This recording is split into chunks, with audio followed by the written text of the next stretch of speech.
கடகராசி அன்பர்களுக்கு இன்று பயணங்கள் வளர்ச்சிகள் ஏற்படுகிற காலகட்டம். சின்ன சின்ன மன சஞ்சலத்திலிருந்து மீண்டு வர வாய்ப்புகள் உள்ளன.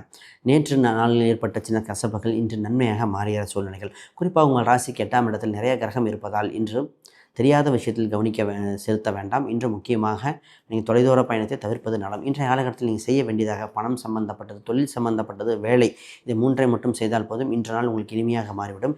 இறைவனை இன்று துணை நிற்கும் காலகட்டமாக இருக்கின்றன. இன்றைய காலகட்டத்தில் தகவல் சம்பந்தப்பட்ட விஷயத்தில் கவனமாக இருக்க வேண்டும். கொடுக்கல் வாங்கல்களில் 1க்கு 2 முறை பரிசோதித்து கொடுக்க வேண்டிய காலகட்டம் ஒன்று. இப்பொழுது உங்களுக்கு பூர்வீக ரீதியான சொத்துக்கள் சம்பந்தப்பட்ட அனுகூலம் உண்டு. இன்சூரன்ஸ், ஃபிக்ஸ்டு டெபாசிட் அனுகூலமாக இருக்கின்றன. இன்று வாராக்கடன் வருகின்ற காலகட்டமாக இருக்கின்றன. ஆக மொத்தம் இன்று மிதமான நாளாக இருக்கும் காலகட்டத்தால் இன்று கவனமாக செய்ய வேண்டிய காலகட்டங்கள் உண்டு. இன்று இளைய சகோதரர்கள் மற்றும் மூத்த சகோதரர்களும் அற்புதமாக நல்ல உறவை மேம்படுத்தக்கூடிய காலகட்டம். இன்று உங்களுக்கு ராசி எண்ணாக நிறமாக இருப்பது 3 மற்றும் மஞ்சள் நிறங்கள் மிகுந்த யோகத்தை கொடுக்கின்றன. குழந்தை வடிவத்தில் இருக்கிற தெய்வங்கள் அனைத்தும் இந்த நாள் உங்களுக்கு யோகத்தை கொடுக்கின்ற பொன்னாள்.